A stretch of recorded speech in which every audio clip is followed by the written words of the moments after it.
नमस्कार, स्वागत है आपका मौसम तक चैनल पर। मैं हूँ देवेंद्र त्रिपाठी। दोस्तों, 19 दिसंबर को भारत भर में कैसा मौसम रहेगा, आइए जानते हैं। उत्तर भारत के पहाड़ों पर एक प्रभावशाली पश्चिमी विक्षोभ के आने का इंतज़ार अभी भी बना हुआ है और जब पश्चिमी विक्षोभ स्ट्रॉन्ग आएगा तो उत्तर भारत के पहाड़ों पर कश्मीर से उत्तराखंड के बीच में भारी बर्फबारी होगी।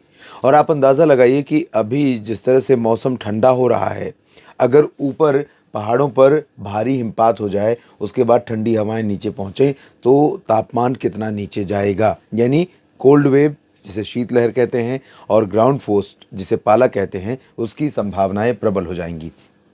इस बीच यहाँ पर बंगाल की खाड़ी से लगातार जो हवाएं अरब सागर की तरफ चल रही हैं और साउथ पेनिनसुलर रीजन की तरफ चल रही हैं, ये हवाएं आगे जाकर ऊपर पहुंच रही हैं, तो इसके चलते गुजरात और महाराष्ट्र तक बादल पहुंचने शुरू हो गए हैं।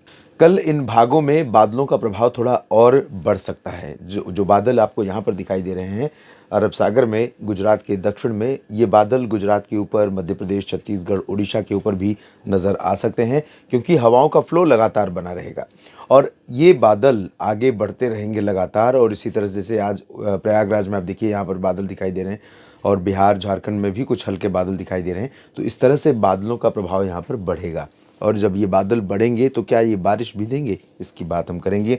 और उत्तर भारत के पहाड़ों से आने वाली जो ठंडी हवाएं हैं, उनका असर भारत के किन राज्यों तक पहुंचेगा, किन राज्यों में दिखेगा, कोहरा छाने की संभावना कितनी है, ये सब कुछ आइए जानते हैं।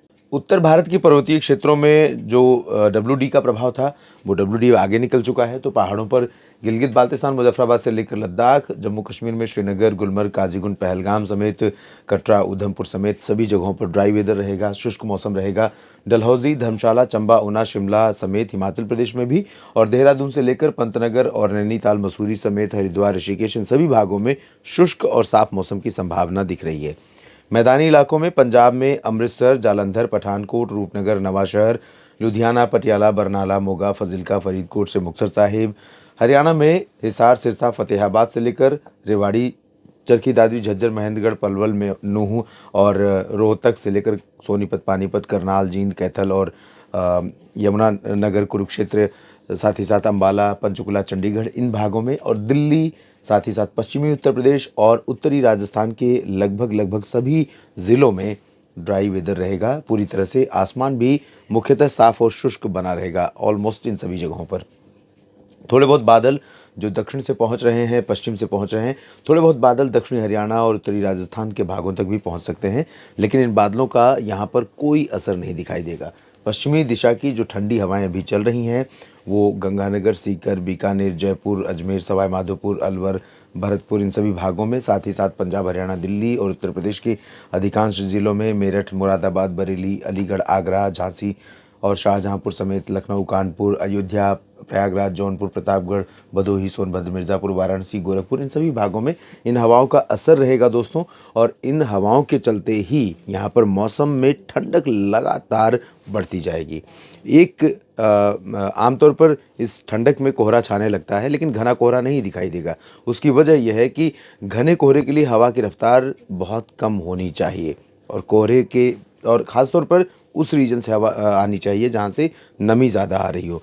तो नमी तो वैसे एटमॉस्फेयर में बनी हुई है, लेकिन घना कोहरा इसलिए नहीं छाएगा या ज़्यादा देर तक नहीं छाएगा और अधिकांश इलाकों में नहीं छाएगा। छाएंगे, घने कोहरे पॉकेट्स में रहेंगे गंगा के मैदानी बेल्ट में, इंक्लूडिंग बिहार, उत्तर प्रदेश और पंजाब, हरियाणा, दिल्ली, लेकिन पॉकेट्स में। और ये बहुत देर तक सस्टेन नहीं करेगा। जैसे हवा की रफ्तार बढ़ेगी, पंजाब से लेकर उत्तर प्रदेश तक ये कोहरा साफ हो जाएगा और धूप तेज़ खिलने लगेगी और जो टेम्परेचर में गिरावट है, वो थोड़ा टेम्परेचर बढ़ने लगेगा धूप का असर बढ़ते ही।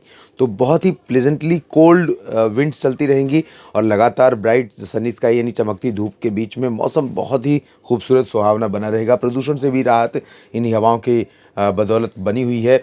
इधर पूर्वोत्तर भारत में, पूर्वी भारत में जो बिहार के रीजन्स हैं या झारखंड और पश्चिम बंगाल हैं, इन सभी भागों पर ठंडी हवाओं का असर दोस्तों लगातार बना हुआ है और इन्हीं हवाओं के कारण यहाँ पर भी कोहरा देखने को नहीं मिल रहा है।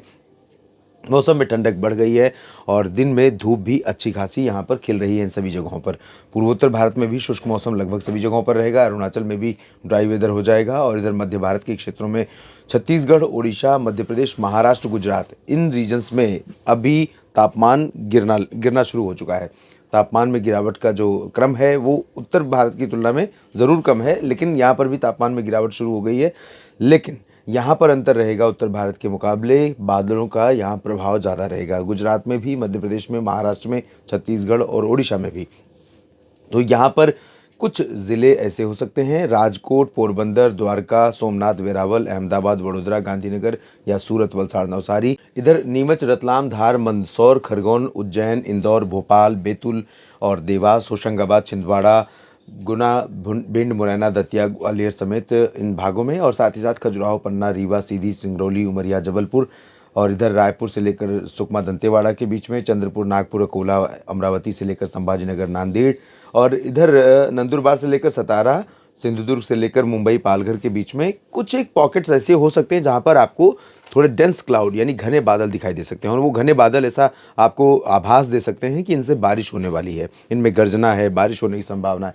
लेकिन बारिश दोस्तों मुझे लगता नहीं है कि कहीं भी मध्य भारत में होगी। मध्य भारत का लगभग 99.9% रीजन ड्राई रहेगा। 0.1% यानी 0.1% की संभावना है, यानी कहीं पर भी कुछ बूंदें पड़ सकती हैं, ऐसी संभावना यहाँ पर बन सकती है। दक्षिण भारत में बारिश की गतिविधियाँ बहुत रिड्यूस हो रही हैं। लक्षद्वीप में दक्षिणी भागों में, दक्षिणी आइलैंड्स में बहुत तेज़ बारिश जारी रहेगी। पूर्वी आइलैंड्स में और केरल, तमिलनाडु में हल्की वर्षा कुछ स्थानों पर देखने को मिल सकती है। तमिलनाडु में खासतौर पर तटों पर और आंतरिक केरल में। बाकी आंतरिक तमिलनाडु और कर्नाटक का पूरा रीजन, उत्तरी और दक्षिणी हिस्सा, तटीय इलाका और तेलंगाना का पूरा रीजन, रायलसीमा और तेलंगाना, आंध्र प्रदेश का ये तटवर्ती हिस्सा, इन सभी भागों में भी मौसम मुख्यतः साफ और शुष्क रहने की संभावना है। कुछ बादल ज़रूर दिख सकते हैं, और बादल यहाँ पर, जैसा कि मैंने कहा कि ये जो रीजन है मध्य भारत में बारिश वाला, तो जब यहाँ से बादल आगे बढ़ेंगे तो तटीय कर्नाटक और उत्तरी आंतरिक और दक्षिणी आंतरिक कर्नाटक में भी कुछ एक बादल ऐसे बन सकते हैं जो बारिश दे सकते हैं। फिलहाल इस बुलेटिन में इतना ही। लगातार आप बने रहिएगा मौसम तक चैनल और न्यूज़ मीडिया मंच के साथ। धन्यवाद।